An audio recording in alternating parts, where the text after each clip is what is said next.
नमस्कार साथियों, एक बार फिर आप सभी का स्वागत है।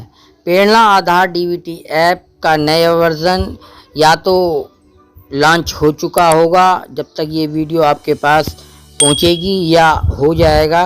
तो प्रेरणा आधार डीबीटी ऐप में आपको इस वर्ष डीबीटी की प्रक्रिया कैसे अपनानी है, इसमें बहुत सारी प्रक्रिया कुछ पिछले साल की तरह है, लेकिन कुछ बदलाव किए गए हैं।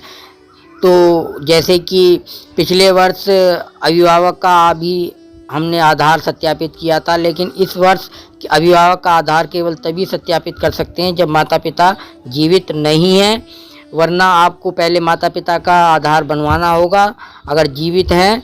और अगर जीवित नहीं है तो आपको इस बात का प्रमाण पत्र भी जो है प्रधान से या सभासद से लेना होगा और विद्यालय में रखना होगा, तभी किसी अन्य का आप आधार वेरीफाई कर पाएंगे डीबीटी प्रक्रिया में। और आपको गलती से जो वेरीफाई कर चुके हैं उन बच्चों को डिलीट भी कर सकते हैं, साथ ही उसके जो डाटा है उसमें भी चेंज कर सकते हैं।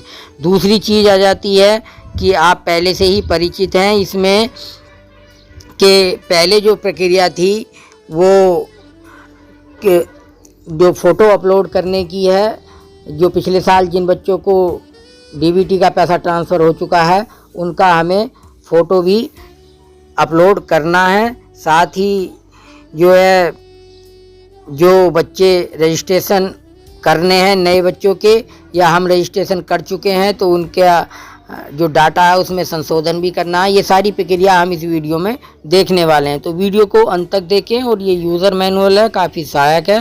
वीडियो को पसंद आए तो लाइक और शेयर करना न भूलें। तो आइए शुरू करते हैं आज की वीडियो। प्रेरणा आधार डीबीटी ऐप को डाउनलोड करने के लिए गूगल प्ले स्टोर पर जाकर प्रेरणा आधार डीबीटी ऐप डाउनलोड करें और इंस्टॉल के बटन पर क्लिक करें। ऐप को डाउनलोड करने के बाद आपको ऐप अनइंस्टॉल करने की आवश्यकता नहीं है। जी हाँ, इस बार आपको ऐप को अनइंस्टॉल करने की आवश्यकता नहीं है। आप हमेशा ऐप को अपडेट करें। यदि आपको लॉगिन करने के बाद कोई समस्या आ रही है तो ऐप में क्लियर प्रोफाइल करके लॉगिन करें। फिर यहाँ पे जैसे ही आपको ये पेज खुलेगा तो यहाँ पे आपको डिस्ट्रिक्ट का नाम सेलेक्ट करना है यहाँ पे। फिर उसके बाद आपको यहाँ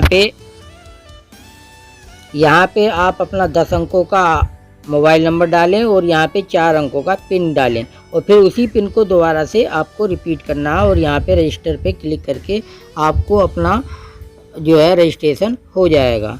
इसके बाद आपको जो है ये पेज खुल के दिखाई देगा। यहाँ पे आपके जो है विद्यालय की डिटेल होगी यहाँ पे, और आपकी डिटेल होगी, जबकि ये वाला जो ऑप्शन है और इसके अलावा ये नीचे जो ऑप्शन है वेरीफाइड स्टूडेंट रिपोर्ट और न्यू रजिस्ट्रेशन, ये पुराने ऑप्शन है, जबकि ये 2 ऑप्शन जो हैं ये बढ़ाए गए हैं। अब आपको क्या करना है, डीबीटी वाले आइकन पर क्लिक करना है। जैसे ही आप डीबीटी वाले आइकन पर क्लिक करेंगे तो यहाँ पे जो बच्चे हैं आपको जो है, यदि आपको किसी टीचर को जोड़ना है ऐड टीचर बटन पर क्लिक करें, और यदि आपको टीचर को हटाना तो रिमूव टीचर के बटन पर क्लिक करने के बाद चेक पर टिक करके नेक्स्ट बटन को क्लिक करें। जैसा कि हमने पिछली बार किया था कि एक स्कूल का कार्य जो है जितना भी स्टाफ है सबको अलग अलग अलॉट कर दिया था, तो उसी तरह से अब भी करना है। जो नए टीचर विद्यालय में ऐड हुए हैं, ट्रांसफ़र हुए हैं या नया जो है पोस्टिंग हुई है, तो उनको हम यहाँ के द्वारा ऐड कर सकते हैं नेक्स्ट पे जाके क्लिक करके। इसके बाद की प्रक्रिया है कि आप यहाँ पे सभी छात्र छात्राओं को वेरीफाई करते हुए आगे बढ़ें। किसी छात्र छात्रा को डिलीट करना है तो डिलीट बटन पर क्लिक करें। जी हाँ, आप पहले भी जो है वेरीफाई कर चुके हैं जिस बच्चों को, तो वो यहाँ पे दोबारा से आपको दिखाई देंगे, और आप यहाँ पे डिलीट पे क्लिक करके उस बच्चे को डिलीट कर सकते हैं। और वेरीफाई करना है तो यहाँ पे क्लिक करके वेरीफाई कर सकते हैं। इसके बाद आपको यहाँ पे ऊपर दिए गए फॉर्म में स्कूल का यूडाइस कोड भरें एवं छात्र छात्रा की संख्या भरकर सेव का बटन दबाना है। यहाँ पे आपको यूडाइस कोड भरना है। देखिए, यूडाइस कोड ध्यान से भरें। कभी कभी ऐसा है कि कुछ लोग यहाँ पे फ़ोन नंबर भर देते हैं। और यहाँ पे हमें एनरोलमेंट भरना है। यहाँ पे टोटल बॉयज़ भरने हैं या गर्ल्स भरने हैं और यहाँ पे टोटल एनरोलमेंट ऑटोमेटिक आ जाएगा और लास्ट में हमें सेव पे बटन पे यहाँ पे क्लिक कर देना है। ये प्रक्रिया केवल एक बार होगी, इसे हम दोबारा नहीं कर पाएंगे, इसलिए पहली बार आप ध्यानपूर्वक करें। आगे चलते हैं, इसमें है क्लास अलॉटमेंट। जी हाँ, ये फिर अलॉटमेंट की प्रक्रिया है कि आपको कार्य सबको मिल बांट के करना है। तो हम 1 बाई 1 क्लास को 1 2 3 4 जैसा भी विद्यालय प्राथमिक है तो 1 से 5 और अगर जूनियर है तो 6 से 8 और कंपोजिट है तो 1 से 8 तक का कार्य हम अलग अलग अध्यापक को बांट कर अलॉट कर सकते हैं। यहाँ पे चाहे तो एक ही अध्यापक को सारी क्लासें भी आप अलॉट करके नेक्स्ट पे यहाँ पे क्लिक करके आगे बढ़ जाएंगे। इसके बाद आता है नेक्स्ट पे। जैसे ही हम क्लिक करने के बाद टीचर ने जो क्लास अलॉट की है और छात्र छात्रा दिखने लगेंगे। विवरण भरने के बाद बटन पर क्लिक करें और छात्र छात्रा का विवरण भरना है। यहाँ पे हमें जो है ये विवरण भरे वाला जो बटन है इस पर क्लिक करना है और हम छात्र छात्रा का विवरण यहाँ से भरेंगे। जहाँ तक कुछ हद तक ये जो प्रक्रिया है पिछले साल वाली ही तरह है और ये वाला पेज आपको खुल के आएगा। अभी आपको माता पिता का डाटा भरें और प्रमाणित करें, प्रमाणित छात्र, अप्रमाणित छात्र और इसके अलावा नीचे सिंक्रोनाइज करने के लिए ये यहाँ पे बटन दिया है। जो भी कार्य करते जाएं आप उस पर यहाँ पे क्लिक करके सिंक्रोनाइज करते जाएं। इसमें है नए छात्र छात्रा को देखने के लिए इस बॉक्स पर क्लिक करना है आपको। प्रमाणित छात्र छात्रा का विवरण प्रदर्शित होगा जिसका आधार सत्यापन सफलतापूर्वक हो गया। जिनका आधार सत्यापन सफलतापूर्वक होता गया वो यहाँ पे दिखाई देता चला जाएगा। अप्रमाणित छात्र छात्राएँ उन छात्र छात्राओं का विवरण प्रदर्शित होगा जिनका आधार सत्यापन सफलतापूर्वक नहीं हुआ है तो वो यहाँ पे आ जाएंगे। इसके बाद मैं बता रहा हूँ कि आपको जो है ये बार बार डाटा सिंक्रोनाइज करते जाना है। फिर नोट में है, यदि नवीन पंजीकरण करते समय छात्र छात्रा तथा अभिभावक का आधार सफलतापूर्वक सत्यापित है तो नीचे दी गई स्क्रीन के अनुसार कार्य करें। इस तरह से ये आपके सामने स्क्रीन खुल के आएगी। इस फॉर्म में छात्र का आधार पहले ही वेरीफाई है इसलिए सभी डिटेल पहले से ही भरकर आ रही है। देखिए इसमें जिस छात्र छात्रा का आधार पहले से वेरीफाई है तो ये ऑटोमेटिक जो डाटा है वो पहले से ही भरा हुआ आपको दिखाई देगा। इसमें आपको कुछ करने की ज़रूरत नहीं है। इस फॉर्म में अभिभावक के डिटेल भरकर आ रही है। यदि आपको छात्र छात्रा के पता एड्रेस में कोई भी परिवर्तन करना तो इस फॉर्म के डिटेल में परिवर्तन कर सकते हैं। यहाँ पे आप डाटा में मतलब पते में कोई परिवर्तन करना चाह रहे हैं तो यहाँ से आप परिवर्तित कर सकते हैं। इसके आगे बढ़ते हैं। यदि आपको छात्र छात्रा की डिटेल में कोई भी परिवर्तित करना है तो यहाँ पे आपको ये जो है यस वाला कि आपको परिवर्तन करना कोई त्रुटि है तो यहाँ पे यस पे क्लिक करेंगे और आपको सामने ये बॉक्स जो है खुल जाएगा। आप जिसमें भी date of birth, SR number, gender, name, class इसमें से आप सेलेक्ट करके उसमें चेंज कर सकते हैं। ये हाथों हाथ पोर्टल पे शो नहीं होगा, इसमें 2 से 3 दिन लग जाएंगे आपको शो होने में, इसलिए इससे घबराएं नहीं। इसके बाद यस बटन पे हम क्लिक करने के बाद स्क्रीन प्रदर्शित होगी और date of birth, SR number ये जो मैं पहले ही बता चुका हूँ, आप इस पर टिक करके इसमें करेक्शन कर सकते हैं। इसके बाद आते हैं स्टूडेंट डिटेल्स। यहाँ पे किसका आधार सत्यापित करना, माता का करना है। तो यहाँ पे जब पहले से आधार सत्यापित है तो इसमें कुछ करने की ज़रूरत ही नहीं है। सभी डिटेल्स को चेक करने के बाद अपडेट एंड सेव पे हम क्लिक कर देंगे तो वो सेव हो जाएगा। ये प्रक्रिया अधिकतर उन बच्चों के लिए है जिनका पहले से आधार वेरीफाइड है, जिनका पिछली बार भी जो है पैसा खातों में पहुँच चुका है। दूसरी चीज़ आती है यदि नवीन पंजीकरण करते समय छात्र छात्रा का आधार सत्यापित नहीं हुआ। और एक बात और आती है कि हम नवीन पंजीकरण जब कर रहे थे तो उनका आधार सत्यापित नहीं हो पाया था, किसी वजह से माता पिता का नहीं हो पाया या बच्चे का, तो उस स्थिति में क्या करना है तो इस स्क्रीन के अनुसार कार्य करना है। इसमें इस फॉर्म में छात्र छात्रा का एसआर नंबर, प्रवेश तिथि और आदि छात्र छात्रा का आधार बना है तो टिक करें। यदि आधार नहीं बना है तो नहीं पे टिक करना है। यहाँ पे बना है तो यहाँ पे करना है, नहीं बना है तो यहाँ पे क्लिक करना है। इसके बाद यदि छात्र छात्रा का आधार नहीं बना है अथवा बनने की प्रक्रिया में तो नीचे दी गई स्क्रीन के अनुसार कार्य करना है आपको। जब नहीं बना तो यदि छात्र छात्रा का आधार नहीं बना है तो बटन पर क्लिक करके छात्र छात्रा की सारी डिटेल भरनी है। फिर तो कोई प्रॉब्लम ही नहीं है। जो भी डिटेल अभिभावक, जन्म प्रमाण पत्र या किसी अन्य साधन से उपलब्ध करा रहा है वो डिटेल हमें भरनी है। छात्र छात्रा का आधार क्यों नहीं बना, उसका कारण का यहाँ पे हमें चुनाव करना है। इस पे जैसे ही हम क्लिक करेंगे तो वो कारण यहाँ पे आ जाएगा और उस पर हम सेलेक्ट कर लेंगे। इसके बाद आधार बनने की प्रक्रिया में है या आधार नहीं बना है, जो भी रीजन है हम यहाँ पे क्लिक करके भर देंगे। आगे चलते हैं। यदि छात्र छात्रा का आधार बनने की प्रक्रिया में है तो आपको एक एनरोलमेंट नंबर प्राप्त होगा, जिसे आपको इस बॉक्स में भरना है। जो भी छात्र छात्रा का एनरोलमेंट आता है आधार का, वो आपको यहाँ पे भरना है, न कि विद्यालय का एनरोलमेंट भरना है। यहाँ आधार का एनरोलमेंट भरना है आपको। इसके बाद